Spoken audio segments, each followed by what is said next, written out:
Você tem uma temática que a gente vem abordando aí faz algum tempo, né, Humberto? Verdade. Mas você aborda de um jeito diferente, assim, porque você, por exemplo, tem a KBC, que aborda de uma maneira, e você aborda de uma outra maneira porque você tem uma parada de espiritualidade também, né? É. A KBC é tipo uma parada meio, vamos lá, somos curiosos, queremos saber. Mas você já tem uma relação espiritual, não sei se você chama de religiosa, com até essa parada que você vai em busca também, né? Mas nem era o plano inicial, sabia? Eu queria ser assim, tipo, o que a KBC faz. Porque eu venho de uma escola que eu assisto dos americanos, né? Uhum. Lá que surgiu essa febre de investigadores sobrenaturais com o casal Ed e Lorraine Warren, né? O casal Warren, que eles ficaram famosos por investigar casos nas casas das pessoas.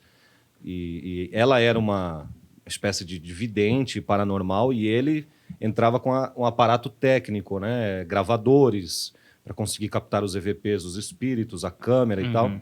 Isso lá nos Estados Unidos é uma febre, né? E aqui no Brasil, eu digo e repito, está se tornando também uma preferência, uma paixão nacional. Tem um público gigantesco para isso. Acho que o streaming brasileiro e também a TV aberta, eles estão comendo bola, assim, de não ter esse tipo de conteúdo, velho. Mas, assim, a gente, graças a Deus, não precisamos esperar, né? A gente tem o YouTube hoje aí que a gente pode ir lá produzir um conteúdo e mostrar.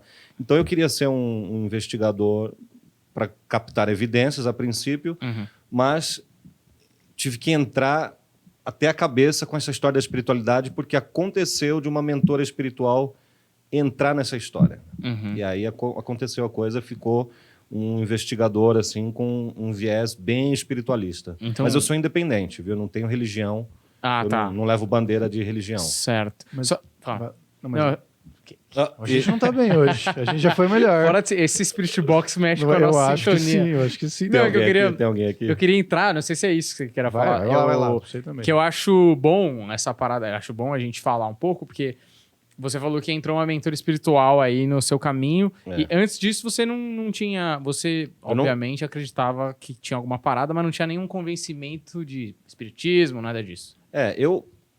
Eu sou um curioso no assunto desde muito criança, assim, com 6, 5 anos de idade, eu questionava a minha mãe, dizendo assim, o que tem depois do céu? Por que eu tô aqui? Quem é Deus? Tadinha da minha mãe, como é que você vai responder essas coisas para uma criança, velho, de 6 anos? Mas eu já era incomodado, queria saber dessas paradas. Com 14 anos eu começo as minhas leituras em busca de conhecimento, de espiritualidade. Passei por diversas religiões, né? Nasci católico, como a maioria dos brasileiros. Na adolescência eu fui evangélico, batizado nas águas do Ministério Quadrangular, e foi uma fase muito boa da minha vida.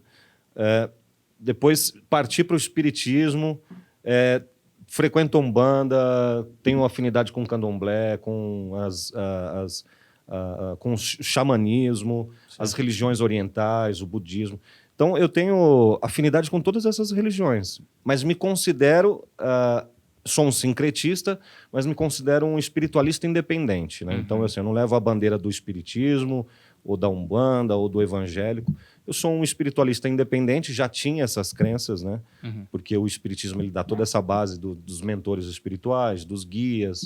O Chico Xavier tinha o Emmanuel, né? Então, eu já sabia de tudo isso. Inclusive, eu sabia que existiam espíritos que trabalhavam para as colônias espirituais, vindo resgatar espíritos que estão presos aqui nessa dimensão ainda. A gente não vê eles, mas eles ainda estão aqui e muitos acham que estão vivos, né? Existe um porquê deles estarem aqui presos.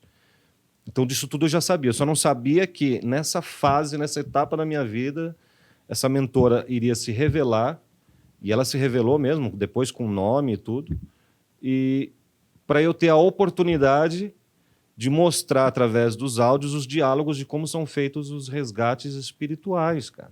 Isso tem chamado muito a atenção das pessoas. Muita gente nem sabia que existia o resgate, né? Que eles vão no umbral também resgatar espíritos que estão no umbral, nos planos inferiores, e aqui na Terra também. Então, por exemplo, você foi começar a produzir esse tipo de conteúdo sem nenhuma expectativa de que algo... que você fosse se envolver espiritualmente com isso. Exato. Você queria só documentar. Eu só queria documentar. E aí, chegando lá, aconteceu uma parada. Acho que no segundo ou terceiro vídeo eu estava investigando um caso de um de um caminhoneiro, uma pessoa que trabalhava num galpão ferroviário que estava abandonado, mas ele é antigo. E aí uma empresa que trabalhava ali perto, os caminhoneiros passavam ali, olhavam para dentro desse galpão e dizia ver um homem parado sempre lá. E tinha a lenda, a história de que era um cara que trabalhava lá naquele galpão, um caminhoneiro que morreu e estava ali apegado ainda. Bom, enfim, eu falei, quer saber, eu vou lá, vou investigar isso aí. Aliás, passei um bocado de medo lá, porque era muito escuro, cara, muito escuro, assim, não dava para saber o que tinha lá dentro. Eu estava com medo, inclusive, de ter algum vigilante lá, assim, sabe? Então eu entrei gritando, eu não sou ladrão não, hein? Eu sou youtuber e tal. Cara, sério, às vezes o cara atira aí, era melhor ser ladrão. Eu acho que eu atiraria. Eu não sei, pois poderia ser, né? Mas eu tava assim, cara, eu não sabia o que tinha lá dentro, eu não sei saber se tinha alguém dormindo lá, alguns, sabe? Estranho, né, cara? Aí nessa investigação, de fato, consegui contato com um cara que se identificou como um caminhoneiro, motorista. Não lembro ao certo agora, mas tinha alguma coisa lá.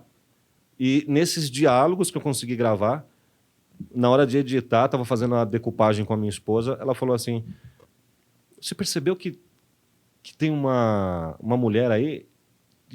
Existe um diálogo entre dois espíritos e você está ficando fora disso.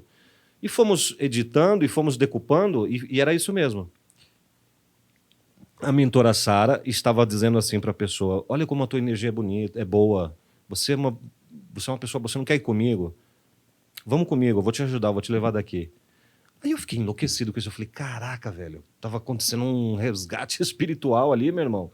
E eu achando que o diabo tava lá e tal. Quem assistiu o vídeo vai ver que eu não percebo isso na hora. Fico um tanto quanto assustado e saio de lá assim assustado, mas eu falei, bom, se isso realmente aconteceu, vamos ver os próximos vídeos, as próximas investigações, e começou a se repetir, essa mulher aparece em todos os meus vídeos. Que é a sua mentora. Que é a minha mentora. E aí teve uma fase de descobrir essa história, porque eu não sou médium de ouvir, né? Entendi. Eu não sou médium de ver. Eu vejo as coisas, mas eu não sou eu não tenho essa mediunidade tão avançada. Todos nós somos médiums em algum nível, em algum grau. Tipo, a espiritualidade pode usar a gente com a nossa mediunidade, a intuição, mas eu não ouço assim, falar, olha, tem um espírito aqui, eu estou ouvindo ele, tá? Tem 2 ali na porta, eu não sou desse. Por favor, não fale se tiver. Mas assim, então eu comecei um trabalho de transcomunicação, né? Transcomunicação instrumental, que é a utilização de equipamentos de gravadores, rádios, hoje alguns aplicativos extremamente sofisticados para este fim. E através da transcomunicação ela revelou uma série de coisas, que inclusive já foi minha mãe em outras vidas, que ela morava na região sul do país. E você tem essa parada gravada? Tem tudo gravado. É um vídeo que eu fiz com perguntas que os inscritos fizeram. Para falar, ele combinou tudo. Não, os inscritos fizeram as perguntas, me enviaram, eu selecionei 20 e ela respondeu as 20 perguntas. E perguntaram se ela tinha sido minha mãe, porque eles achavam, e ela respondeu que sim. Ela responde através do Ecovox. Que é um aplicativo. Que é um aplicativo desenvolvido por um norte-americano chamado Daniel Robert. Esse Ecovox aqui, ele foi feito para pesquisadores de transcomunicação. Não sei se está pegando aqui. Mano, tá pegando aqui? Ele funciona como? Ele tem vou explicar para vocês aqui. Ele tem alguns bancos de dados de fonéticas, tá vendo? A, B, C, D, E e F. Então, assim, existem aqui milhares de fragmentos de fonéticas, de R, I, A.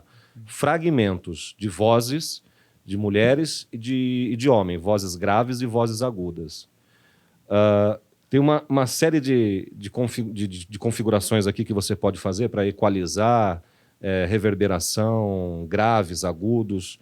E o microfone do celular ele vai servir para captar a vibração que o espírito está emitindo. Então, o espírito não fala, ele pensa, só que o pensamento dele vai ter uma vibração.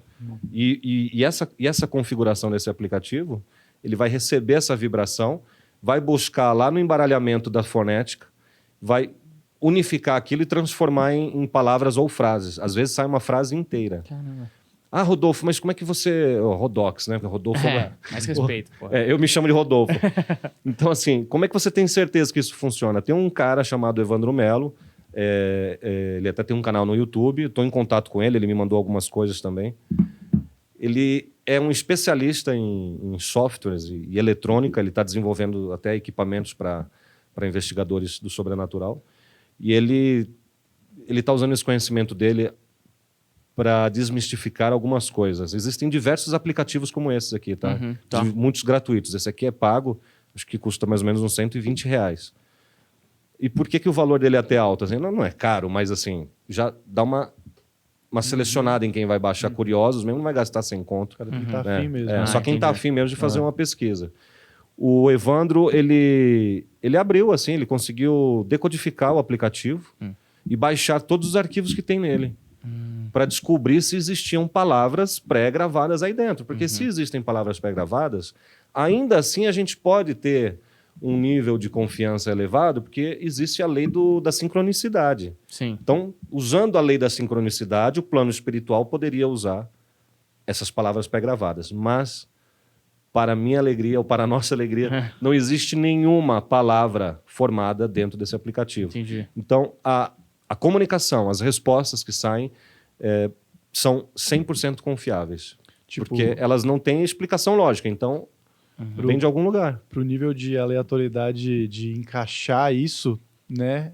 É difícil você explicar, porque milhões de possibilidades. Eu acho que são 18 mil fragmentos de fonéticas, de resquícios de coisas, de A, I, U, A. Porque até se é um aplicativo em inglês, imagino que responde em português, né? Responde em português. Então, teoricamente, o cara teria que ter todos os idiomas aí dentro para poder enganar o mundo inteiro, né? Senão ferrou.